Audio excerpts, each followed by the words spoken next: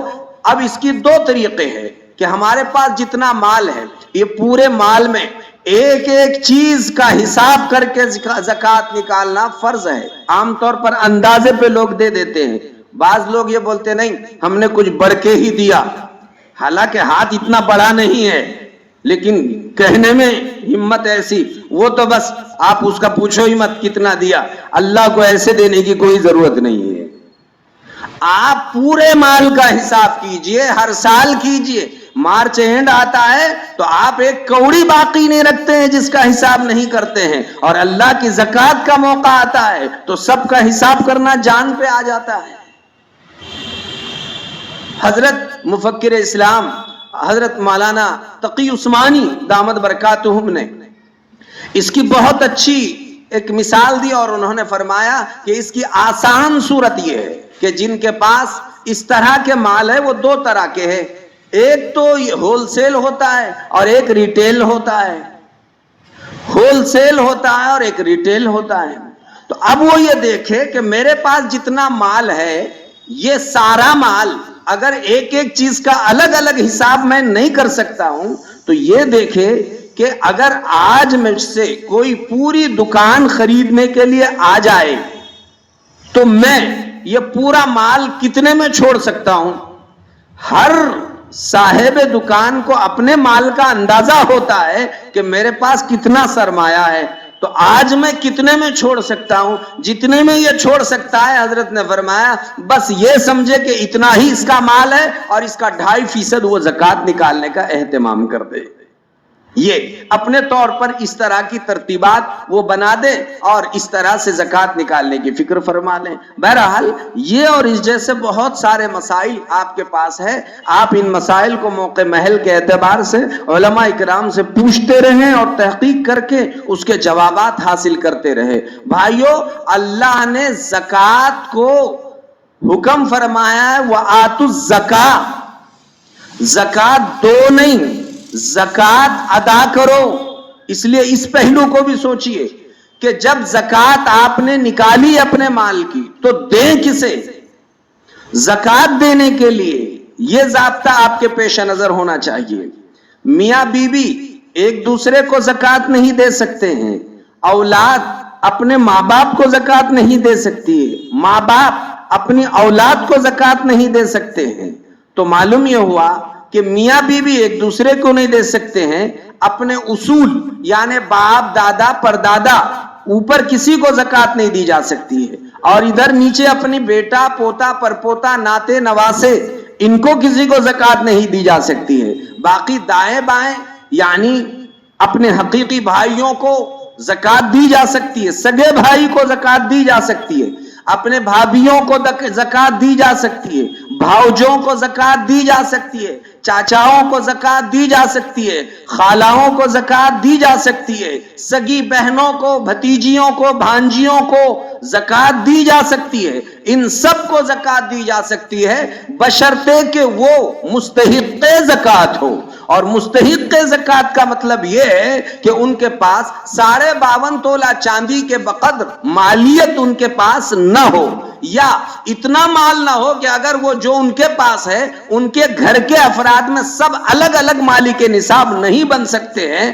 اگر ایسے لوگ ہیں تو ظاہر ہے اس میں سے جو مکھنڈ مالی کے نصاب ہے اس کو تو آپ مت زکوٰۃ دیجئے، لیکن ما بقیہ اس کے گھر میں جتنے افراد ہیں جو مالی کے نصاب نہیں ہے ان کو آپ زکوٰۃ کی رقم بالکل دے سکتے ہیں، اس میں کوئی حرج نہیں ہے. لہٰذا زکوٰۃ دینے میں سب سے پہلے اپنے رشتہ داری کا خیال کرنا چاہیے. اپنے حقیقی بھائی بھتیجے، اپنی حقیقی بہنیں، اپنے خاندان کے لوگ، اسی طرح داماد جو ہے اپنے سسر کو ساس سسر کو دے سکتا ہے اور ساس سسر داماد کو دے سکتے ہیں، لیکن ماں باپ بیٹی کو نہیں دے سکتے ہیں، اور اسی طرح ماں باپ بیٹے کو نہیں دے سکتے ہیں، اور بیٹی ماں باپ کو نہیں دے سکتی ہے، لیکن داماد کو زکوٰۃ دی جا سکتی ہے. اور اسی طرح سے اپنی اس طرح سے ہو سکتا ہے، آپ یہ ترتیب اپنا سکتے ہیں۔ لہذا زکوٰۃ میں یہ ضابطوں کا خیال رکھا جائے اور اس کے مطابق زکوٰۃ دینے کا اہتمام فرمائیں۔ پھر اس میں ہر شخص آج کل ریل پیل ہے، جس کے یہاں نظر آیا کہ یہ تھوڑا بہت مال دیتا ہے تو بس اس کے یہاں لائن لگ جاتی ہے، اور جب لائن لگتی ہے تو یہ بھی کسی کو دیکھتا نہیں ہے، جو ہاتھ میں آیا دیتا رہتا ہے۔ تو اس سے اس کا یہ صدقہ ہو جائے گا۔ اگر سامنے والا مستحق نہیں ہے تو پھر اس کی زکوٰۃ ادا نہیں ہوگی۔ تحقیق کریں، یا کم از کم ظاہری حالات سے پتا چلے، بس ظاہری، اپن ظاہر کے مکلف ہے، اس کے ظاہری حالات تھوڑی بہت تحقیق کر لیں اور معلوم ہو کہ ہاں یہ زکوٰۃ کا مستحق ہے تو آپ زکوٰۃ دینے کا اہتمام کیجئے۔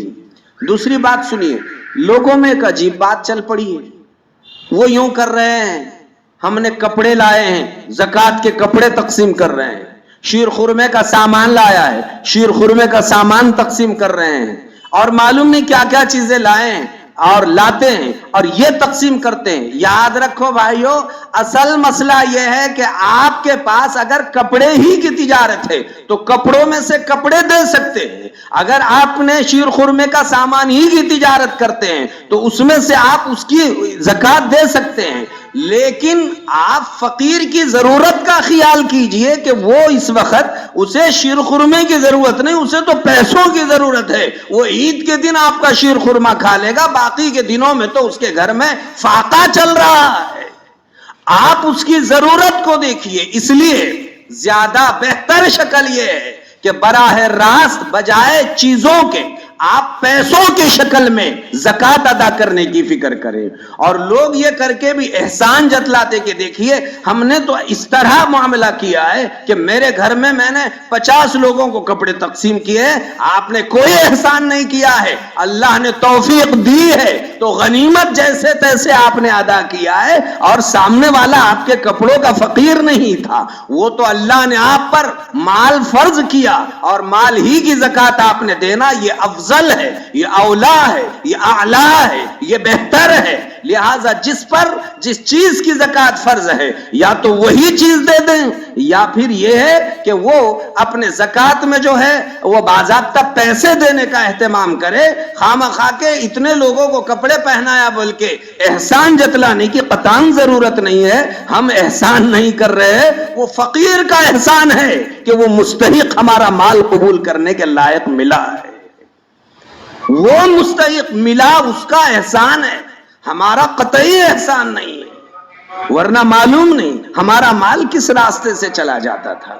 اس لیے خاص طور پر آپ اس بات کو چلائیے اور اس طرح سے اپنی زکوٰۃ ادا کرنے کی فکر اور کوشش کرتے رہیے، اور مستحقین کو باضابطہ تلاش کیجیے۔ اور آج میں خاص طور پر عرض کروں گا میرے بھائیوں، اگر پہلے آپ اپنے خاندان کو تلاش کیجئے اور خاندان میں ہے تو سب سے پہلے ان کا حق ادا کیجئے۔ نمبر 2، آپ اپنے محلے میں ایسے بیوہ، بے کس، بے سہارا، آپ نے ایک عشرہ ہوا، آپ کے دسترخوان پہ ایک سے ایک افطاری کا سامان رہا اور ان کے گھر پہ کھجور بھی نصیب نہیں ہوئی ہے، یہ ہمارے محلے کا ہے، ہم پر حق ہے، ممکن ہے قیامت کے دن اس سے متعلق ہم سے سوال ہونے والا ہے۔ اس لیے غریبوں کا، غرباؤں کا خیال کیا جائے اور ان چیزوں کے ذریعے سے ان کا حق ادا کرنے کی فکر کی جائے، یہ وقت کی اہم ضرورت ہے۔ اور ان سب سے بڑی بات جس کے طرف مجھے آج توجہ دلانی ہے بھائیوں، وہ ہمارے مدارس دینیہ اور مدارس اسلامیہ ہے۔ آپ کو معلوم ہونا چاہیے اس وقت ہمارے ملک میں جتنے ہزار مدرسے چلتے ہیں، ان میں آدھے مدرسوں سے زیادہ مدرسے 6 مہینے کا بجٹ ان کے پاس رہا ہے اور 6 مہینوں سے وہ مقروض چل رہے ہیں۔ یہ بیڑ کی بات نہیں کر رہا ہوں، ملک کی بات عرض کر رہا ہوں۔ ہمارے پورے ملک میں اس طرح کا بحران آ چکا ہے، کتنے اساتذہ وہاں پر آپ کو دین بتا رہے ہیں، شریعت بتا رہے ہیں، اللہ کا قرآن پیش کر رہے ہیں، حدیث رسول اللہ پیش کر رہے ہیں، اور ان کی 2 اور 4 مہینوں سے مدرسوں میں تنخواہیں نصیب نہیں ہو رہی ہے۔ آپ کو معلوم ہونا چاہیے اس وقت بھائیو بہت بڑا المیہ ہے۔ اس لیے میں تو آج بہت کھل کے یہ بات عرض کرنا چاہتا ہوں، کہیں کا سفیر آ جائے دنیا کا، اگر آپ اس پر مطمئن ہے تو آپ دل کھول کر اس کو دیجئے اور بڑی بڑی رقومات دیجئے، اور اگر آپ مطمئن نہیں ہے آپ 150 روپے اسے یہ نیت کر کے دیجئے کہ اگر یہ مدرسے میں دے رہا ہے مدرسے کا، اور اگر یہ خود مستحق ہے وہ اس کا خود مالک ہے، اگر لیکن کسی پر اب حقارت کی نگاہ ڈالنے کی قطعاً ضرورت نہیں ہے جب تک کہ مکمل قرائن سے اس بات کا پتہ نہ چلے کہ یہ جعلی شخص گھوم پھر رہا ہے۔ ہاں بعض لوگوں نے دھندے بنائے ہیں، اب جب تک لیکن کون بنائے ہیں ہمیں کوئی پتہ نہیں ہے، لہذا قطعی طور پر ایسا نہ کرے۔ یہ آنے والے صرف بھائیو عالم نہیں ہوتے، ان میں کے کتنے محدث ہوتے ہیں، مفسر ہوتے ہیں، فقیہ ہوتے ہیں، اپنے مسند درس کے لاکھوں لوگوں کے دین ایمان کو سنبھالنے والے ہوتے ہیں، وہ قرآن اور حدیث کا نچوڑ پیش کرنے والے ہوتے ہیں۔ مجھے معتبر ذرائع سے کئی علماء نے یہ بات بتائی ہے کہ ہم جب نکلتے ہیں الحمدللہ صبح سے شام تک 1000 سے لے کر 10,000 مرتبہ تک ہم درود پاک پڑھنے کا اہتمام کرتے ہیں، پھر بھی کہیں افطاری نصیب ہوتی ہے، کہیں سحری نصیب ہوتی ہے، بیوی کہاں بچے کہاں، اور بھائیو یہ وہ اپنے پیٹ کے لیے نہیں پھر رہے ہیں، سچی بات یہ ہے وہ میرا اور آپ کا ایمان بچانے کے لیے پھر رہے ہیں۔ یاد رکھو بھائیو، یہ اچھی طرح سے ذہن میں رکھیے، وہ اپنا پیٹ پالنے کے لیے نہیں، آپ کو معلوم ہونا چاہیے ان کو مہینے کی تنخواہ ملنی ہی ملنی ہے، آپ نے دیا تو ملے گی، نہ دیا تو بھی ملے گی، وہ تو تنخواہ ہے، لیکن وہ اس لیے پھر رہے ہیں کہ ہمارے پاس امت کی یہ امانت ہے اور ان کو ہمیں قرآن اور حدیث رسول اللہ سمجھانا ہے، انہیں بتانا ہے۔ اگر دنیا سے مدارس کا اور علماء کا وجود مٹ گیا تو بھائیو پھر آپ کو اللہ کا نام لینے والا ملک میں کوئی نظر نہیں آئے گا۔ اسی لیے علامہ اقبال نے فرمایا یہ مدارس جیسے حالت میں تمہیں نظر آ رہے ان کو قدر کرو، ورنہ میں دیکھ کر آیا ہوں جہاں پر بخاری شریف بیٹھ کر لکھی گئی ہے ایسے علاقوں کو ایسے اجڑ کر رکھ دیا گیا ہے، وہاں کوئی اللہ کا نام نشان لینے والے نظر نہیں آ رہے۔ یہ مدارس، یہ علماء، یہ مشائخ، یہ اللہ کی بہت بڑی نعمت ہے، ان کی قدر کرو، ان کی افطاری کراؤ، ان کے سحری کے انتظامات کراؤ، اور آپ کے پاس جب آئے آپ دل کھول کر دیں، نہ بھی دینا ہے ٹال مٹول مت کیجئے، ایک مرتبہ میں دینا ہے دے دیجئے، کل آؤ، شام کو آؤ، پرسوں آؤ، آپ کچھ اپنا نہیں دے رہے ہیں، اللہ نے دیا ہوا دے رہے ہیں، جو اللہ نے فرض کیا اس میں سے دے رہے ہیں، یہ ہم احسان نہیں کر رہے ہیں۔ اس لیے دنیا بھر کے سارے مدارس میں جب کوئی سفیر ایک مرتبہ آ جائے دینا ہے دیجئے، نہیں دینا ہے آپ کہیے اللہ کے لیے معاف کر دیں مجھ سے نہیں دینا ہوتا ہے، میرا وقت رات کے 11 بجے ہے، آپ آفس پر آئیے، نہیں، آپ نے جب زکوٰۃ نکالی ہے جیب میں تو آپ کے بہت ساری رقومات ہیں، آپ اپنی زکوٰۃ کی بھی لیے چلتے پھریے اور زکوٰۃ کے موقع پر زکوٰۃ ادا کرنے کی فکر کرتے رہیے۔ یہ اللہ کا بہت بڑا انعام ہے بھائیو جو مدارس کی شکل میں، اور ہندوستان میں جتنے منظم اور بہترین شکل میں مدارس چل رہے ہیں شاید دنیا میں کہیں اتنے اچھے انداز میں مدرسے ہو رہے ہیں، اس میں کوئی شبہ نہیں۔ بہت سے لوگ ڈھونگی بھی آ رہے ہیں اور بہت سے جعلی آ رہے ہیں، بہت سے اپنے پیٹ بھرنے کے لیے آ رہے ہیں، لیکن ان کی تحقیق ہو تو بالکل آپ ان کی گرفت کیجئے، لیکن باقی لوگوں کے بارے میں شک و شبہ کرنے کی ضرورت نہیں۔ جو بڑے مدارس ہیں اور خصوصاً اپنے علاقے کے مدارس ہیں ان کا خصوصی طور پر تعاون کرنے کی ضرورت ہے۔ اللہ تبارک و تعالی ہم سب کو دل کھول کے اس طرح کے سارے مصارف انجام دینے کی توفیق عطا فرمائے۔ نفس اور شیطان کی شرارتوں سے اللہ ہماری اور پورے امت مسلمہ کی حفاظت فرمائے۔ اسی عنوان پر ہر سال الحمدللہ ہمارے دارالعلوم بیڑ جو آپ کے شہر کا ایک آپ کا اپنا محبوب ادارہ ہے، ہر سال اس کے بھی زکوٰۃ کا یہاں تعاون ہوتا ہے اور آپ اس میں تعاون کرتے رہتے ہیں۔ یہ رومالی گھمائی جا رہی ہے، زکوٰۃ کی نیت کر کر آپ اپنے جیب میں ضرور ہاتھ ڈالیے، 1500 روپے جو بھی آپ کے پاس عطیات ہے بھائیو آپ ادا کرنے کی فکر فرما لیجئے، اور بعد میں آپ اپنے حساب میں محسوب کر سکتے ہیں۔ لہٰذا میں سب سے گزارش کروں گا بھائیو کچھ نہ کچھ رقومات اس میں ضرور ڈالیے۔ بھئی پیچھے کے صف میں جلدی کوئی لوگ گھوم جائے، اوپر بھی کوئی ساتھی گھوم جائے جلدی سے، سب سے گزارش ہے سب تعاون کرے بھائی، بڑی بڑی رقومات زکوٰۃ کی ڈالنے کی فکر کوشش کرتے رہیے انشاءاللہ۔ اور اس کے علاوہ پورے دنیا بھر کے جہاں مدارس ہے سب کے بارے میں آپ کو جیسے اپیل کی گئی آپ دل کھول کے اس میں تعاون کرنے کی فکر فرما لیں۔ بھائی سب ڈالتے رہیے، پیچھے بھی سارے ساتھی تعاون کریں، اوپر والے حصے میں بھی گھومتے رہیں۔ اللہ تعالیٰ شریعت مطہرہ کے تمام ضوابط کے مطابق، قوانین کے مطابق ہم سب کو عمل پیرا ہونے کی توفیق عطا فرمائے۔ ڈالو بھائی، زکوٰۃ کی نیتیں کر کر کے ڈالتے رہیے، نماز کے بعد بھی وہاں حافظ صاحب گیٹ کے پاس کھڑے رہیں گے، پھر مزید جاتے جاتے بھی آپ ڈالنے کا اہتمام فرمائیے۔ اور سب ساتھی پہلے اپنے علاقائی مدارس، ان کے بعد جتنے مدارس کو آپ جانتے ہیں ان کو، اور پھر جن کے بارے میں آپ مطمئن نہیں ہیں 150 10 20 روپیہ آپ ان کو صدقے کی نیت سے دے کر پیچھا چھڑا دیں، لیکن اس طرح زکوٰۃ مکمل ادا کرنے کی فکر فرما لیں۔ الحمدللہ ہر سال کی طرح ہماری رمضان المبارک میں بھی یہ ویسے سال بھر مجلس ہو رہی ہے درس حدیث کی، آج بھی درس حدیث کی مجلس ہوگی، وہی 5:20 پر جماعت ہوگی۔ آپ سب تشریف لائیے، افطاری سے پہلے دعا مکمل ہو جائے گی انشاءاللہ، آپ افطاری کو اپنے گھر واپس چلے جا سکتے ہیں۔